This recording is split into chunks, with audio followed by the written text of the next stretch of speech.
So did you enjoy your time in the 8 years that you were on the council? It was an interesting... Pretty much. It was... you were very dedicated, I remember. Very... And I think it was a good time.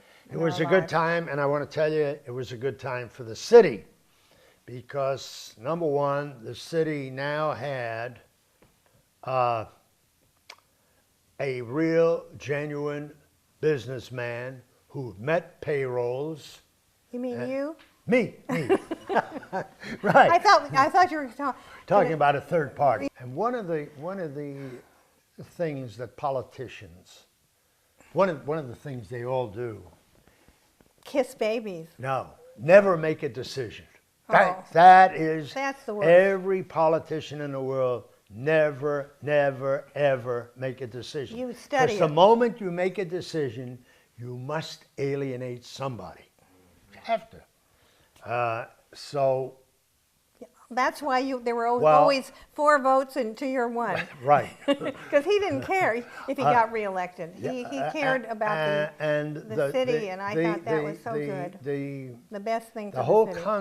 The whole concept, I remember Ben, because he was such a terrific guy. We were talking about some kind of plan for one of the areas, and the other council people said, well, we don't have enough information. We need some studies. And he took out books and studies. It's almost like Greystone now. Yeah. How many more studies could you have? 25 years, but we're 30 years, there 40 with years? Doesn't matter. I hope. You don't make a decision. And this is the difference. When I was there, we really pushed and, forced decisions.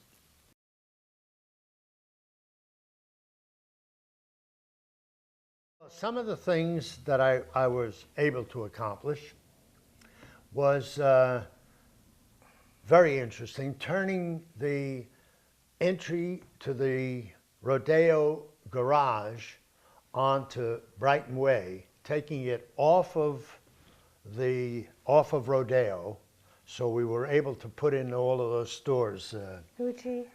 No, Gucci is not one of them. Ferragamo. But Gucci was next door. Ferragamo and so forth. And this there was project, a driveway that went out, you went into the garage from Rodeo.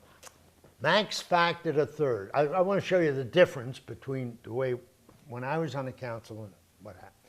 Max factored a third came to me. He said, I've got what I think is a terrific idea for Rodeo Drive.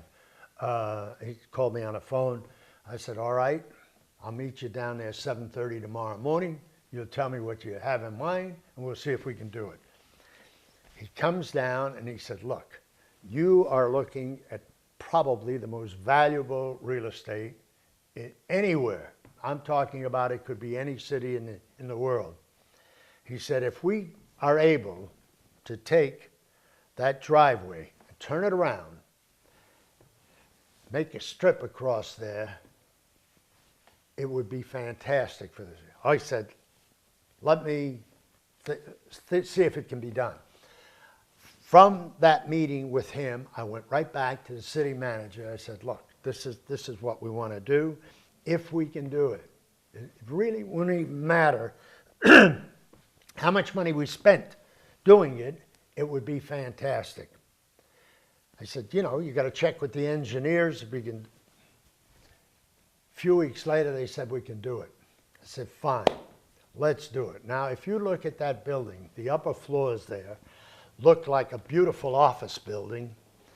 And not only that, because you made the entry on Brighton, and it's a one-way street west, the Camden garage, in all the years it was built, was never filled.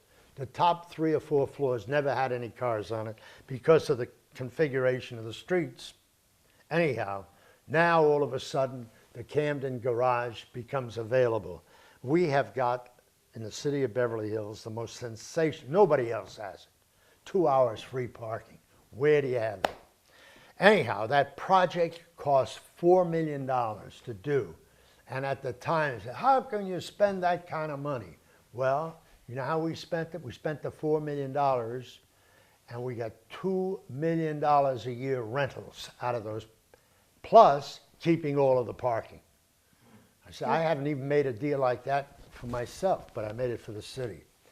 To Rodeo was a wonderful deal. I don't know if you've ever parked in that garage. It's you ever beautiful. park in that garage? 2 hours free parking. Okay. Yeah, it's very pretty. I think. The guy, the builder, who was putting that project together, unfortunately he has since died. Wonderful guy. And in order to build the project the way he wanted, he had to go under Rodeo Drive to build out extra parking spaces. So he came to us and he said, you know, I need this space for the thing. And I said, well, first thing we have to check if there are any utilities under there, anything like that. If we can do it, we'll do it. Now, what are you going to do for the city? Simple question. We're going to do something for you. We do something. He says, well, what would you like me to do? I said, I'd like to have 2 hours free parking in that huge garage. He says, geez, I don't know if we could do that. You know, we got lenders, we got this, we got that. I said, well, why don't you think about it? Take a week and think about it. 3 days he calls me back. He said, if you can give me those extra spaces under Rodeo for the garage, you got a deal. I said, fine, let's draw up the deal, and we did. And to this, and by the way, that deal is in perpetuity. As long as that building is there, the garage. Even if it's different owners, you mean? Different owners, it's different. It goes with the building, with the land. The city is inherited. And I don't know how. What Congratulations, man. Thank you very much. That was a real accomplishment.